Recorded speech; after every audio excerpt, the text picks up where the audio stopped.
Welcome back. You're listening to Get Real. I'm your host, Bob Gallagher. Joining me in studio today, our co-host, Job Torini, and special guest, Justin Melo of Lair Realty Partners in Chelmsford. Welcome to the show, guys. How are you, Bob? I'm good. This is our special holiday edition. Yeah. Feels very festive here. It does. It's not snowing, though, so it's all good. Yes. That's a good thing. I don't want snow. Nobody wants snow. I don't even want the cold. No. I'd be okay with this being like a San Diego Christmas. That would be perfect. Probably not going to get that, though. Absolutely not.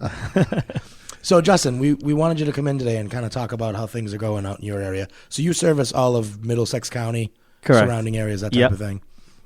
Why don't you tell us what's going on with your business right now?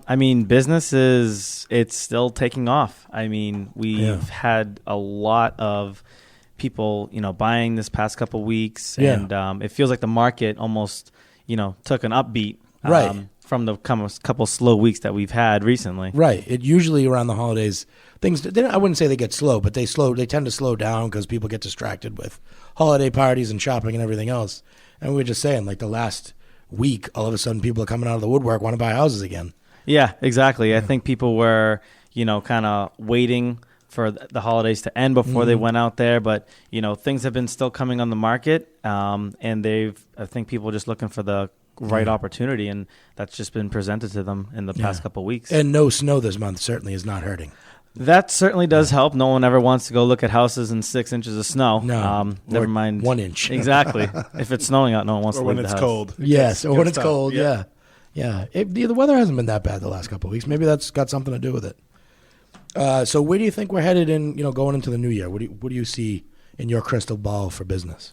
Well, my crystal ball isn't 100% accurate. But close, like 99? Exactly. But I'd say that we're really heading into still appreciating in the market. I think the fact that everyone was a little bit more concerned with the interest rates going high, that scared a lot of people. So I think that's why we had a little bit of a slower fall than usual. Yeah. But I think the talk of we're going into crisis or we're going into a turning market or we're going to be crashing, I don't think that is going to be happening within the next couple of years. Good. I'm glad to hear you say that because that's our opinion too. I think it's just overblown.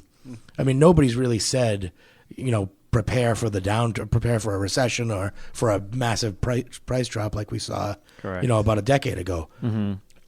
It's actually kind of a good thing, isn't it, if prices actually appreciate at a slower rate?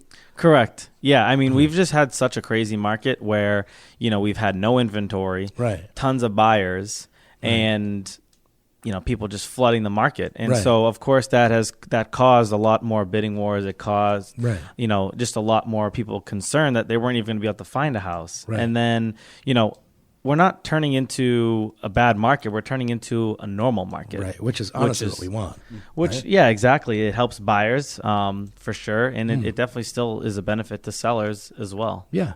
There's a slower appreciating market is not the worst thing, especially even if you're a seller right now, because most people, when they sell, they're buying again. Mm-hmm. So if things are going crazy, it doesn't help them either. Correct. I think the immediate thing is, too, if you look at it as your first transaction, you want to be on whatever favorability side you're on. Like if you're a seller, you want it to be a seller's market. If you're a buyer, you want it to be a buyer's market. But as someone who's lost and won, I just like the normal market. And I think that's the most important thing that we're being discussed is that the demand, whether it's inventory or whatever's preventing it from coming out, is coming out when it gets a chance to come out. So if we hold off for a few months and inventory gets big, like Justin just commented, their buyers are still rolling into the system. Our pre-qualification numbers are up month to month. So this kind of idea that this age group is not going to buy homes, that's wrong. Not now done. Yeah. It's, you're not going to live with 3 kids in an 1,100 square foot condo in Boston. No, you're not. Nope. No. And I think the real winners of the fall market were absolutely the buyers because there was a lot of inventory for them to look at. But not only that, a lot of price reductions, and they were able to really get some great deals. Right. So when people are talking about, when was the best time to buy, the fall, there were so many opportunities without having to go through bidding wars. It was just a clear win for buyers this fall. Right. And that's one of the things to point out, too. Like you were saying, the bidding wars. Like during the spring, we had a lot of people that got really discouraged. I mean, when you're going out making 5, 6, 7, 8 offers and you're not getting any accepted, and a lot of them you're not even in the running. I mean, we were talking about some this year with 30 and 40 offers. I don't want to say it was common, but certainly east of 128, it was getting to the point where it's pretty common. Mm-hmm. I mean, when you got that many people looking and that few houses for sale, it's going to create a tough spot for a lot of people. I think it's good that things are actually coming back, so you've got a good chance. I mean, you're probably not going to be the only one bidding on a house because it's still pretty active. Correct. But you've got a chance if you're only up against 1 or 2 or 3 other people. Exactly. If you've got 10, 20, 30 people bidding on a house, I mean, it's going to happen. Yeah. I mean, it's still happening. I mean, I just won, luckily a bidding war this weekend on a multifamily in Lowell, and there was 5 other offers. So the demand for great opportunities are still there for buyers, and it's still a great time for sellers because if they do have a great opportunity to present to the buyers, then obviously they're going to get top dollar and they're going to get the bidding wars. So it's an opportunity for everyone, but I can definitely say that there was a lot more opportunities for buyers. And what about, I hesitate to use the word lower end because there isn't really a lower end anymore, but for first-time buyers looking in that, below 300 range, is there more there for them too, or is that still ultra competitive? It's still ultra competitive because it's still a market that, we have a lot more first-time home buyers than we have people that are, moving down or, sizing up for their property. Right. So I just think it is more competitive because, you have much more people, first-time buyers that are looking for the smaller house, and that price range is just really competitive. I think think anything under 350 is a super competitive market. Really? Yeah. That makes it. So it's still kind of tough, but it would be nice if things like, talking about going back to a normal market, people that have wanted to upgrade for a while but haven't because even the 350 to 650 was so competitive. Now that might be relaxing a little bit. Yeah. Now that those people can get a deal or at least a perceived deal on buying one of those houses, maybe they're more likely to move out. Yeah. Exactly. Which will free up some more inventory, which is really what needs to happen. I mean, we kind of got gridlock in the market. The only way it's going to free up is if somebody starts selling. Exactly. I mean, from spring to fall, the inventory doubled. Wow. I didn't know it was that much. Yeah. Is it still below average or getting closer to average? It's still technically below. I mean, I guess average from the past, 6 years maybe, or, the past 3 or 4 years. Right. It's definitely above average. Right. But, in a normal market, this is still a little bit on the low side. Yeah. But at least there's stuff to look at now. Yeah. And I think the important thing too on rates is, because that's a great point Justin made, is that shocked the market a little bit. But I think for people looking to buy a home, like even if you're 2 or 3 years away from it, you're still 2 years away from a normal interest rate market. Meaning 6.5% is a normal interest rate market.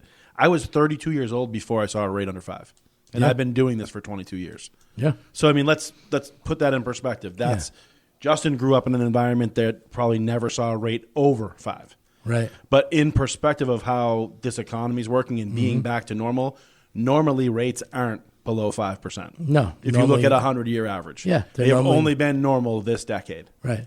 Rates in the 6s are pretty normal. And, they probably won't shock up more than a point this year. Yeah. But the trend for rates is up. Yeah. No matter what happens short term and independent. There's always short term opportunities to lower rates. Right. There's banks that are built on that as a business philosophy. Right. But in general, if you lock and buy now, you're going to be paying less interest than 3 years from now. And that's what I think what people have to keep in their heads from our side. Yes. Versus is it a quarter low? Is it 4.99 versus 5? If it's lower than 6.5, then you're beating everybody in your family that's been here for hundreds of years that bought houses. Right. Take the win. Right. Slide it right off the table and buy a house. Yeah. So. And chances are we're not going to see, because we did see rates move up this year. Then they started moving down a little bit. We didn't get back to where we were in the spring, summer, but most of the people in our industry, in the mortgage industry, are saying that even though rates are going to go up, they're probably going to go up a little bit slower. But that's one of the crazy things about our industry is 6 weeks from now, that could be a different story. Yeah. If the economy's still going well, rates are going to go up. There's just no stopping it. And in terms of pre-quals on our side with rate, like we're seeing people far below their maximum threshold. Right. So like 2 years ago, most of our customers may be pushing the edge of where Fannie or Freddie would approve it for debt to obligation. Right. Now we're like 10% below it. And that's because the math is so powerful on the side of what Justin said in terms of an increase in buying and selling. It's just going to happen more and more. Yeah. We're still building 500,000 less houses than we need per year in this country. Right. And that number is exasperated in Massachusetts as a state. Yeah. Given the regulations, the environmental restrictions, and what they want to do for affordability in the city, there's not a lot of big-time building going on in the suburbs, and that's coming. No, and right now the only big-time building that's going on in the suburbs is the 7, 8, 900,000 plus price point. Yeah. Because the EPA guidelines have made it so restrictive and expensive to put a subdivision in. It only makes it worth it if you're going to put up those big box houses. We need to get back to the days where you're putting up a $350,000 to $400,000 split level. You're putting in 100 of them at a time. That's the only way we're getting caught up. Yeah, building more $1 million houses isn't going to solve our problem. No, it's not. Unless they're going to turn them into 3 condos, which isn't likely either. Absolutely not.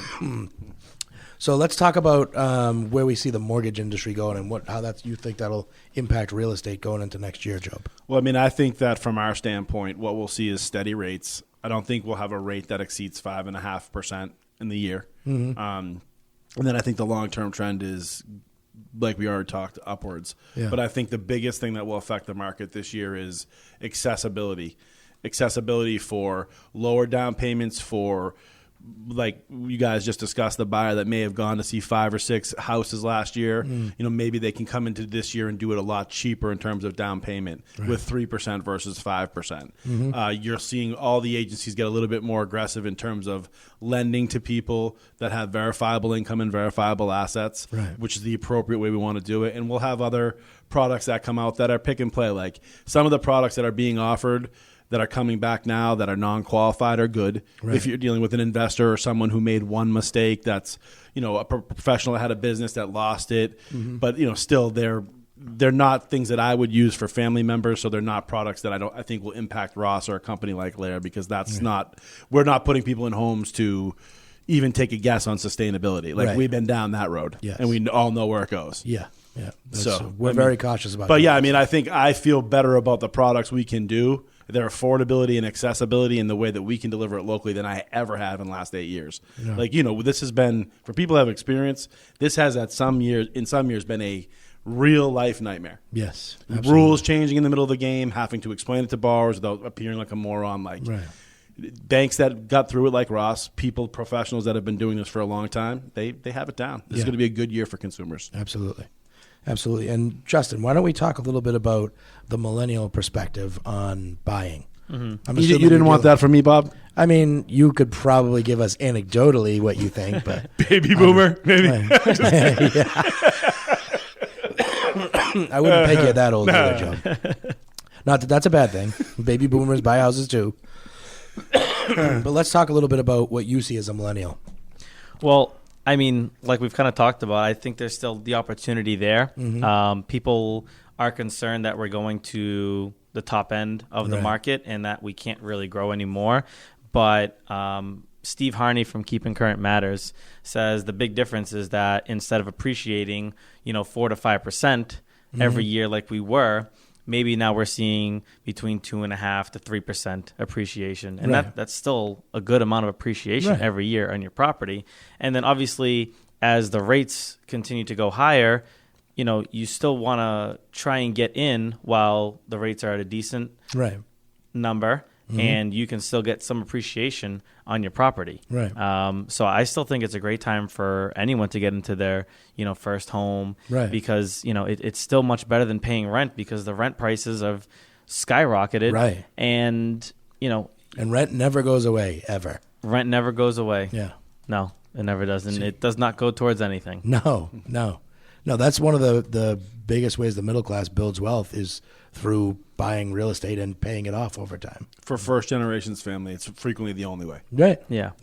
And the fun thing is I actually did a side-by-side comparison on a property that I sold in Lowell. Sold a property in Lowell for $185,000. And that person actually ended up renting it for $1,800 a month. Wow. And first, last, and security on that property.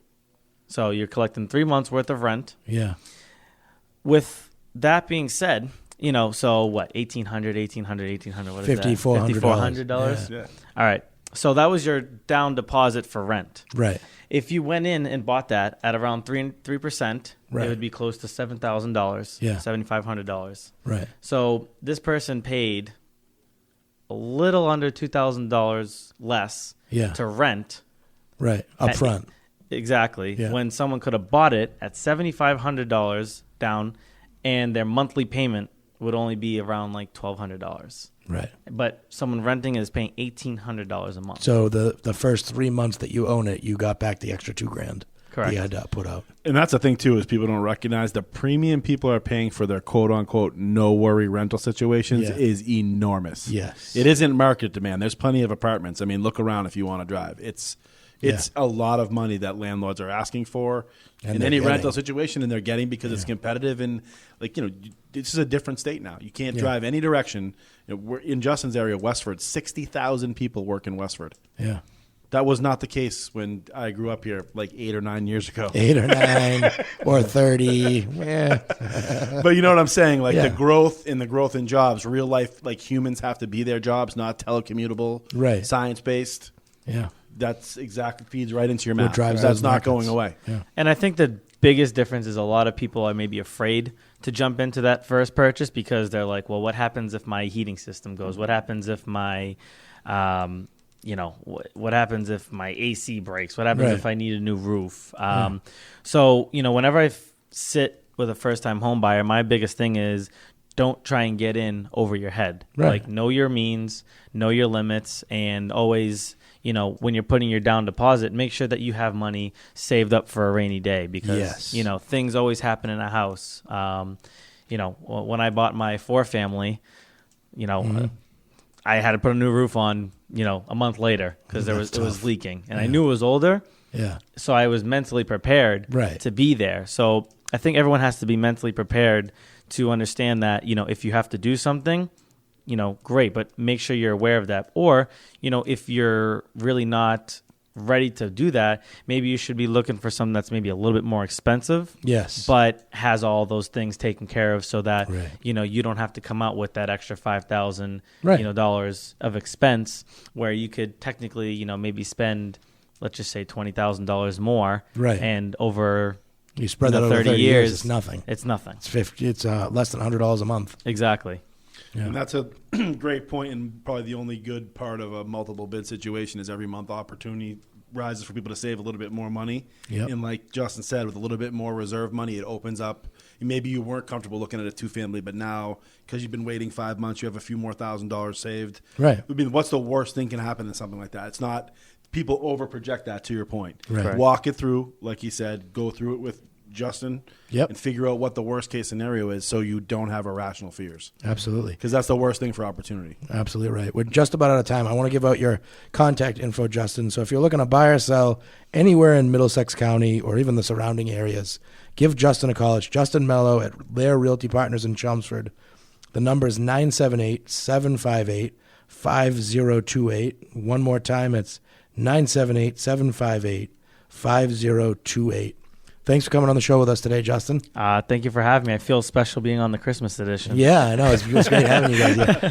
Next year we'll have to sing at the end, but we ran out of time. The last 30 seconds, Bob's just going to sing Ave Maria. Rusty. All right, so we're going to take a quick commercial break. We'll be back with more Get Real after this.